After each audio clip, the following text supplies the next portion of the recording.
Je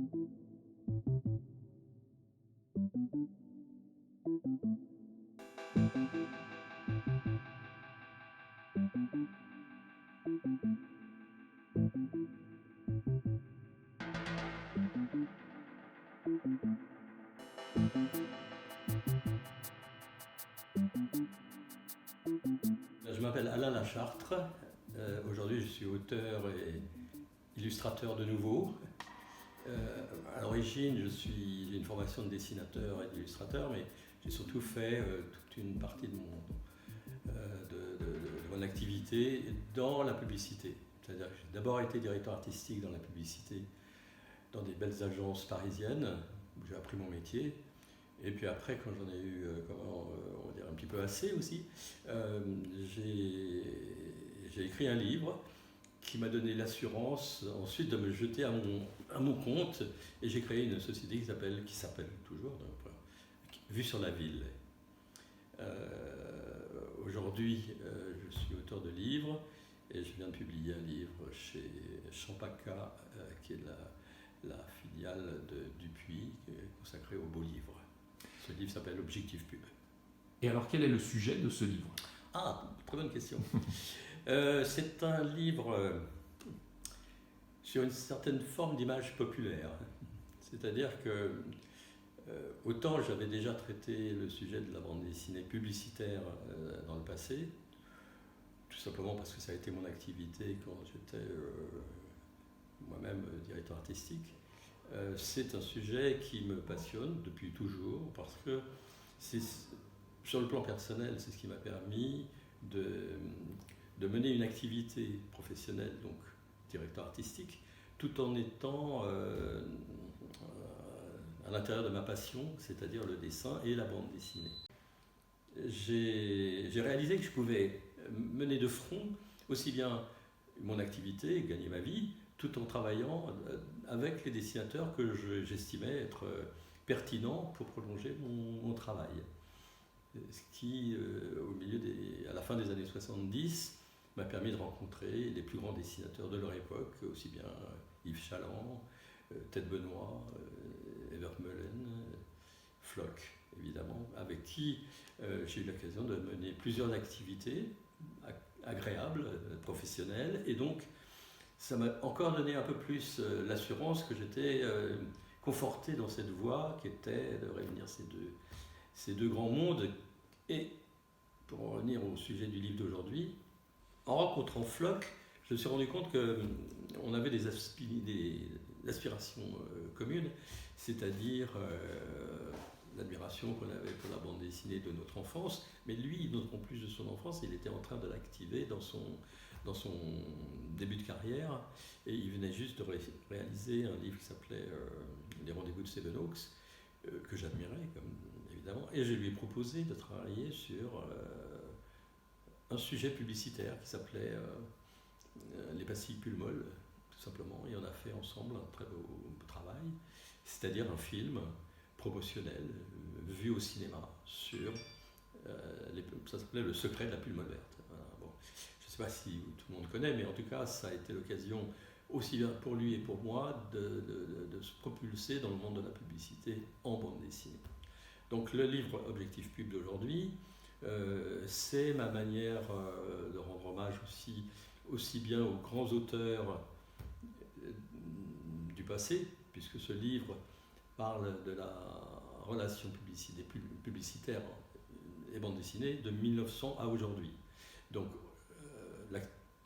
l'action commence dans les années 1900 avec les imageries d'Épinal, ensuite les grandes vedettes de leur époque, Benjamin Rabier, mais aussi des gens comme Mitch, qui est moins connu, mais aussi comme Ogalo, qui a conçu et dessiné le premier personnage du bonhomme Michelin, qu'aujourd'hui on considère comme le plus beau logo du XXe siècle.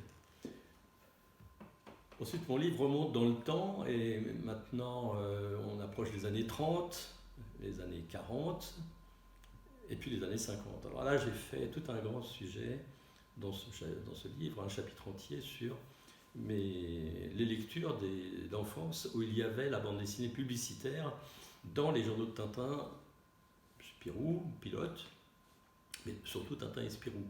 Où là, j'ai retrouvé, en écrivant ce livre, toutes sortes de belles annonces publicitaires que j'avais vues enfant, mais que tout simplement, on avait, nous, ingurgité les gosses comme étant de la bande dessinée classique.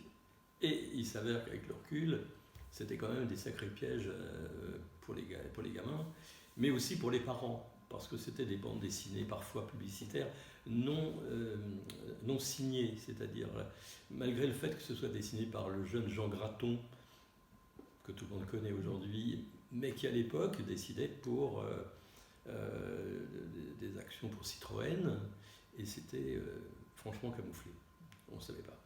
Alors après, j'ai étudié les années 70 et je suis arrivé ensuite aux années 80, sujet que je connaissais déjà assez bien, puisque je vous avais parlé tout à l'heure d'un livre que j'avais pu faire dans les années 80, qui était déjà une première mouture de ce objectif pub qui ressort aujourd'hui, enfin qui sort aujourd'hui.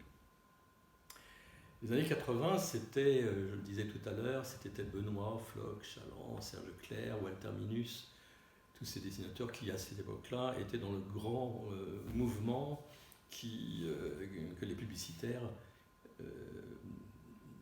aimaient à mettre en valeur, parce que à cette époque-là, c'était des années où tout le monde trouvait la publicité formidable, et pourtant, c'était surtout la photographie qui dominait l'imagerie publicitaire. Donc on arrivait à ce moment-là avec des images qui étaient nouvelles, un nouveau genre, un revival de la bande dessinée, et ça plaisait énormément, aussi bien aux directeurs artistiques qu'aux grands clients, parce qu'eux-mêmes étaient des passionnés de bande dessinée. Bon voilà, ça c'est les années 80. Après, les années 90 que j'étudie dans ce livre font émerger aussi bien des gens comme Jacques Tardy que François Avril, mais aussi des gens de grande stature comme Scoïten ou Enki Bilal. J'oublie Margerin, mais bien évidemment Margerin est à peu près cité dans chaque chapitre. Les années 2000, c'est la fin de mon livre, c'est-à-dire que ça arrive jusqu'aux années 2020 maintenant, et c'est l'occasion d'évoquer Hugo Bienvenu, qui est un dessinateur qui aujourd'hui est un des fers de lance de la nouvelle bande dessinée française, et qui, à travers des images que l'on peut voir sur Instagram, met en valeur des marques comme Hermès, par exemple, et c'est un peu la boucle qui se boucle, c'est-à-dire qu'on est parti avec Benjamin Rabier, les images d'Épinal, aujourd'hui on est sur des médiums contemporains, et ça c'est très agréable de faire le grand spectre comme ça des possibilités qui sont offertes par la bande dessinée et la publicité. Alors quelle est la première publicité en bande dessinée que vous avez répertoriée ? Alors, chronologiquement. Si je considère que le livre démarre en 1900, et il fallait bien décider d'un point de départ, on peut considérer que les images d'Épinal, qui constituent une série d'images successives, même si elles sont dont le texte se situe sous l'image, qui était la manière à l'époque de raconter. Alors là, en ce qui concerne le livre, ce sont des images publicitaires, mais les images d'Épinal ont raconté toutes sortes de fables, toutes sortes d'histoires très drôles, mais aussi des histoires historiques. Là, en l'occurrence, pour répondre à votre question, c'est d'abord les images d'Épinal qui me sont venues à l'esprit. Mais je me suis rendu compte qu'en travaillant, je trouvais... Alors, même si la bande dessinée n'existait pas exactement de la manière dont on la connaît aujourd'hui, mais j'ai trouvé dans certains magazines de leur époque des bandes dessinées pour le bonhomme Michelin. Donc ça a été aussi une découverte. Mais on ne peut pas dire qu'encore il y avait les premiers phylactères, ils sont arrivés plus tard, comme vous le savez, phylactère inventé par Alain Saint-Augan. Alors après-guerre, on passe après-guerre, vous avez un peu fait le panorama des différentes périodes et de l'évolution de la bande dessinée et de la publicité, de l'association de la bande dessinée et de la publicité. Après-guerre, vous en avez parlé, on se rend compte que les publicités apparaissent en bande dessinée, apparaissent surtout dans les magazines de bande dessinée. Oui. Hein. À cette époque, donc, le public visé est uniquement un public jeunesse? Franchement, c'est ce que j'ai découvert. C'est que, autant avant les années 50, donc les années dont on vient de parler, c'était une publicité tournée vers les adultes.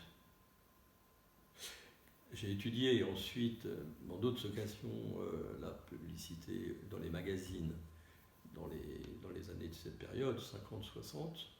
Eh bien, dans les magazines adultes, on va dire Paris Match ou les magazines féminins, il n'y a pas de bande dessinée. Il n'y en a pas, du tout. Du tout.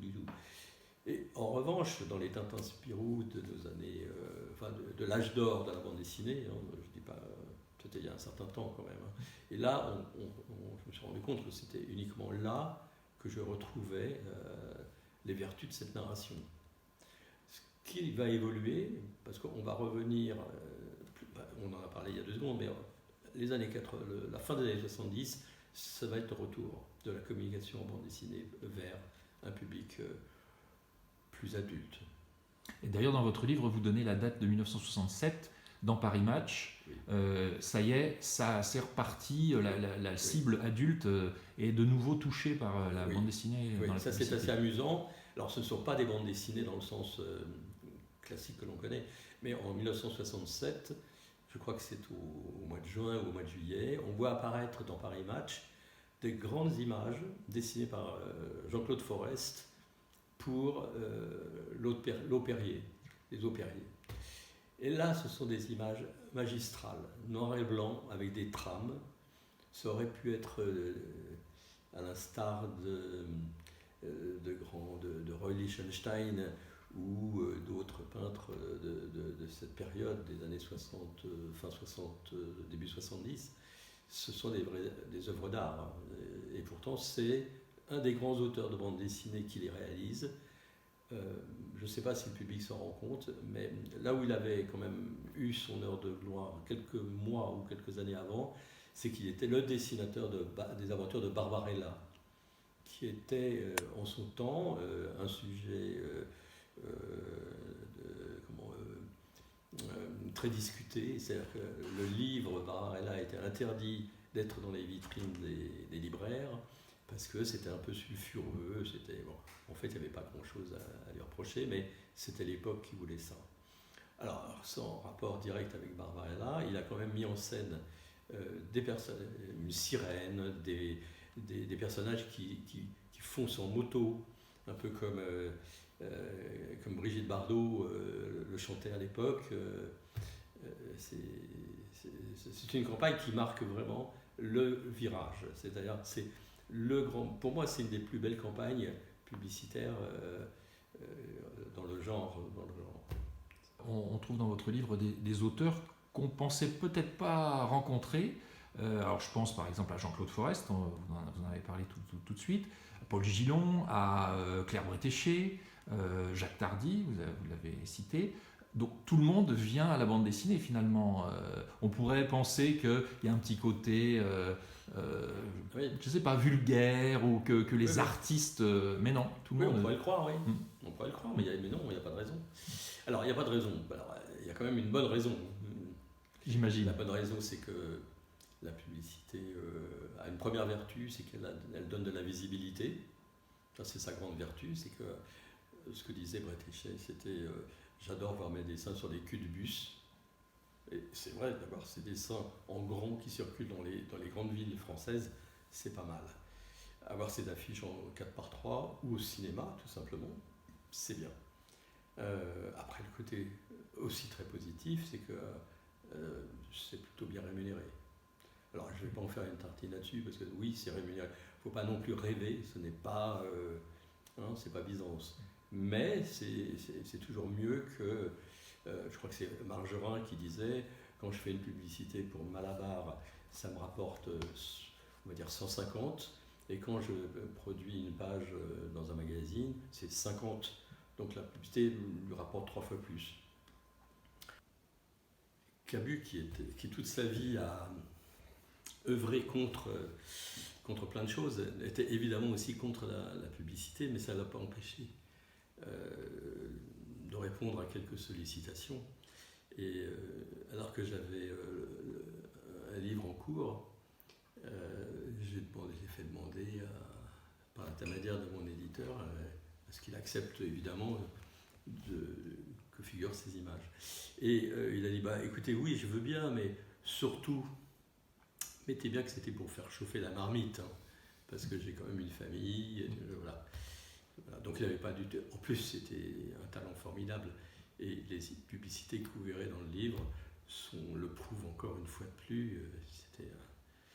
Il n'a jamais, montré autre chose que ce qu'il savait faire et ce qu'il faisait aussi bien dans tous ses dessins. Il les a fait aussi bien pour la publicité. C'était remarquable. Alors, dans votre livre, on voit beaucoup de planches de BD publicitaires, qui sont de vraies planches, assez longues à lire. Comment on peut évaluer l'efficacité? Vous en avez parlé un petit peu tout à l'heure. Comment on peut évaluer l'efficacité de ce genre de publicité où il n'y a pas un slogan qui accroche l'œil tout de suite? C'est une question difficile parce que d'abord je suis très mal placé pour répondre sur l'efficacité. Tout ce que je sais, c'est que lorsque je le proposais, ça avait toujours un bon accueil. Ça veut dire que mes interlocuteurs, qui eux n'étaient pas artistes mais qui étaient commerciaux, ils avaient une pensée tournée quand même vers la rentabilité. Et je pense que si ça n'avait pas été quelque chose qui pouvait leur apporter du bien, ils n'auraient jamais accepté. Il n'y a pas que la conviction de l'amateur éclairé et professionnel qui leur propose ce chemin-là. S'ils sentent que ça ne va pas, je peux vous dire qu'ils sont radicaux et ils vous le disent très très vite. Alors pour conclure, qu'est-ce que vous retenez à titre personnel de ce livre? Parce que c'est un long chemin parcouru en compagnie de la bande dessinée publicitaire ou de la publicité en bande dessinée. Qu'est-ce que vous retenez? Écoutez, j'avais très envie de faire ce livre parce que ça m'a permis d'abord d'apprendre beaucoup de choses sur tout ce qui s'était passé avant que j'entre dans cette activité, c'est-à-dire tout ce que je vous ai évoqué tout à l'heure, les années 1900, 1930, 1940, tout ça je l'ignorais complètement et je l'ai un peu appris. Ça m'a appris aussi à revoir des images que j'avais connues il y a très longtemps, mais ça m'a fait très plaisir de les revoir et de les analyser. Toute la partie de mon activité, écoutez, ça m'a permis de faire profiter aux lecteurs aussi bien mon expérience avec des anecdotes, mais aussi les méthodologies, pourquoi on fait ceci et pourquoi on ne le fait pas. En fait, c'est ce qui transparaît dans tout le livre, c'est aussi de transmettre mon expérience, ou en tout cas mon activité et mon expérience, mais aussi tout ce que j'aurais appris en l'étudiant. Ça me permet aussi de remonter jusqu'aux années 2000, 2020, et là, c'est un plaisir aussi de voir à quel point les choses bougent, les artistes évoluent, certains émergent, les nouveaux, et on est loin d'être arrivé au bout, parce qu'à chaque génération, de nouvelles expériences. Ça, c'est un vrai plaisir de l'avoir appris en faisant ce livre, et j'espère qu'on pourra peut-être en faire un autre dans 20 ans, par exemple, avec un autre regard sur ce qui se sera passé entre-temps.